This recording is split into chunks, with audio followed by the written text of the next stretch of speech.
สวัสดีครับผมหมีเกมเมอร์ในช่วงสัปดาห์ที่ผ่านมาเนี่ยผมว่าหลายๆคนน่าจะเห็นกระแสข่าวบอยคอตบลิซซาร์ดวันนี้ก็เลยจะมาเล่าให้ฟังครับว่ามันเกิดอะไรขึ้นบ้างไอ้แฮชแท็กบอยคอตบลิซซาร์ดนี่มันมายังไงคือมันเริ่มต้นจากการแข่ง e-sport Tournament Grandmaster ของเกม Hearthstone เกมการ์ดจากค่าย Blizzard คือจริงๆตรงนี้เนี่ยมันก็เหมือนแข่งกีฬาคนที่ชนะก็จะออกมาให้สัมภาษณ์แล้วในวันนั้นผู้เล่นที่ชื่อว่า Blitzchung เนี่ยเขาก็ชนะครับแต่ประเด็นมันเริ่มในการสัมภาษณ์ช่วงท้ายเกมใน Blitzchung เนี่ยเอาหน้ากากกันแก๊สขึ้นมาใส่ครับแล้วก็พูดสนับสนุนการชุมนุมที่ฮ่องกงซึ่งตรงนี้พิธีกรก็รู้เห็นเป็นใจด้วยนะครับซึ่งไอ้การกระทำนี้เนี่ยมันทำให้ Blitzchung โดนแบน1 ปีพร้อมลิฟเงินรางวัลทั้งหมดส่วนแคสเตอร์หรือพิธีกรอีก2 คนก็โดนไล่ออกด้วยครับแล้วหลังจากนี้เนี่ยโลกอินเทอร์เน็ตก็ระเบิดครับคือในอเมริกาเนี่ยเขาให้ความสำคัญเรื่องฟรีสปีชมากๆนะครับคือคนจะพูดอะไรก็มีสิทธิ์พูดทีนี้หลายๆคนเขามองว่า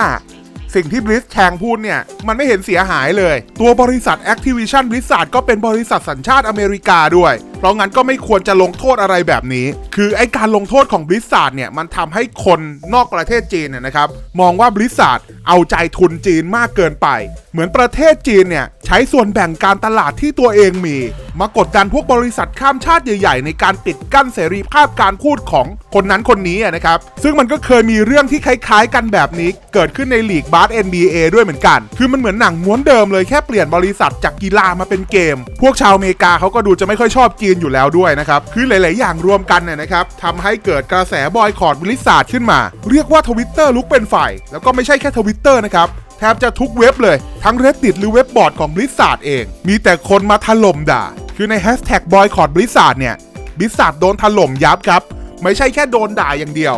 ยังมีคนชวนกันให้ยกเลิก Account Blizzard เลิกเล่นเกม Blizzard มีคนมาบอกว่าเลิกเล่นแล้ว Blizzard แล้วก็ลบพวก Account ทิ้งครับคือในแฮชแท็กเนี่ยมีคนประกาศลบ Account ทิ้งเอาสกรีนช็อตมาโชว์ประกาศเลิกเติมเงินเลิกยุ่งกับ Blizzard เป็นร้อยครับจริงๆกระแสนี้เนี่ยมันเริ่มมาประมาณอาทิตย์ที่แล้วครับในตอนนั้น Blizzard เลือกที่จะเงียบแต่ความเงียบมันไม่ช่วยอะไรพอยิ่งเงียบนี่เหมือนจะยิ่งโดน Blizzard โดนโจมตีหนักขึ้นเรื่อยๆครับระหว่างนั้นเนี่ยมีการแข่งทัวร์นาเมนต์ของมหาลัยในอเมริกาเหมือนกันซึ่งระหว่างแข่งเนี่ยก็มีนักศึกษาชูป้ายว่าซัพพอร์ตฮ่องกงซัพพอร์ต Blitzchung แต่ไอ้การกระทำนี้เนี่ยไม่มีการลงโทษเกิดขึ้นจาก Blizzard ครับเหมือนไม่มีอะไรเกิดขึ้นน่ะสิ่งที่ Blizzard ทำตอนนี้ก็คือหลังจากนี้การแข่งรายการนี้จะปิดกล้องไปก่อนให้ดูแต่เกมกับแคสเตอร์พอมันเป็นแบบนี้เนี่ยหลายๆคนเขาก็ยิ่งมองว่าเฮ้ยมัน2 มาตรฐานนี่หว่า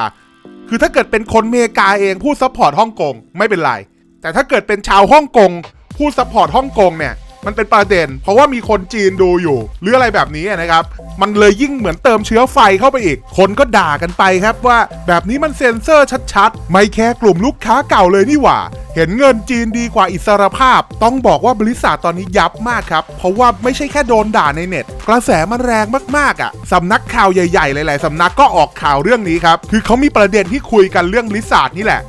ผู้เชี่ยวชาญด้าน e-sport เขาไปออกข่าวเขาก็พูดประมาณว่า Blizzard เนี่ยมี Tencent ถือหุ้นอยู่ 5% แต่ว่าไม่ใช่แค่บริษัท Blizzard นะครับบริษัทเกมอื่นๆก็มี Tencent ถือหุ้นอยู่เหมือนกันไม่มากก็น้อยแล้วบริษัทพวกนี้ก็ต้องแคร์ตลาดจีนมันทำให้จีนเนี่ยมีอิทธิพลเหนือบริษัทเกมหลายๆบริษัทเกมชี้นกเป็นนกชี้ไม้เป็นไม้อะไรแบบนี้นะครับเพราะว่าตลาดจีนใหญ่มากๆบริษัทไม่ได้โดนโจมตีจากสำนักข่าวอย่างเดียวนะครับโดนสสโจมตีด้วยคือที่อเมริกาใช้ระบบสส2 พรรคกันนะครับแล้วทั้ง2 พรรคเนี่ยออกมาพูดโจมตีบริษัทเรื่องเดียวกันให้จินตนาการว่าพรรคเพื่อไทยกับพรรคพลังประชารัฐออกมาด่าคนเดียวกันน่ะคิดดูว่ามันจะร้ายแรงขนาดไหนนะครับแล้วก็ไม่ใช่แค่สสนะครับยังมีบริษัทเกมบริษัทอื่นออกมาใช้โอกาสนี้โจมตีบริษัทด้วยอย่างเกม God Unchained ซึ่งเป็นเกมการ์ดเหมือนกันนะครับออกมาบอกว่าบริษัทไม่ให้รางวัลไม่เป็นไรเขาจะจ่ายรางวัลให้ Blitzchung แทนเองหรือแม้แต่ Epic Game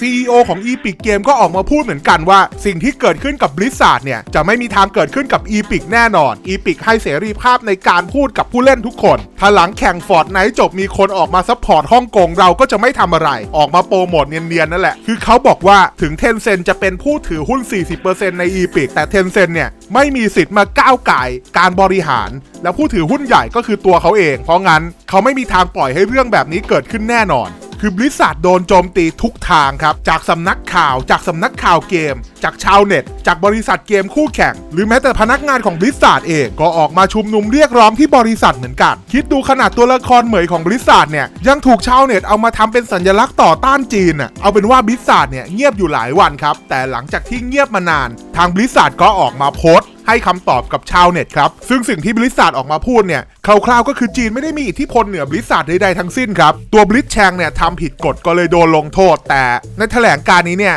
บริษัทก็ปรับบทลงโทษใหม่ครับคือไม่ได้ริบรางวัลบริษแชงแต่ว่าแบน6 เดือนแทนส่วนแคสเตอร์ผู้ดำเนินรายการ2 คนก็โดนแบน6 เดือนเหมือนกันซึ่งแถลงการของบริษัทครั้งนี้ก็ดูจะไม่ค่อยพอใจชาวเน็ตเท่าไหร่กระแสบอยคอตบริษัทก็ยังมีต่อไปนะครับทีนี้ก็ต้องจับตาดูครับว่ากระแสนี้มันจะแรงไปถึงงาน BlizzCon เลยหรือเปล่าเอาเป็นว่าถ้าเกิดมีอะไรอัปเดตผมจะมาทำคลิปเล่าให้ฟังเพิ่มแล้วกันวันนี้ก็จบแค่นี้แหละคิดเห็นยังไงกับเรื่องนี้บ้างคอมเมนต์คุยกันได้ครับส่วนวันนี้ผมหมีเกมเมอร์ก็ต้องขอตัวไปก่อนถ้าเกิดชอบอย่าลืมฝากกด Subscribe ถ้ากดอยู่แล้วอย่าลืมเช็คว่ากดกระดิ่งหรือยังถ้ายังฝากกดด้วยเพื่อแจ้งเตือนวิดีโอใหม่ๆวันนี้ก็ไปแล้วสวัสดีครับ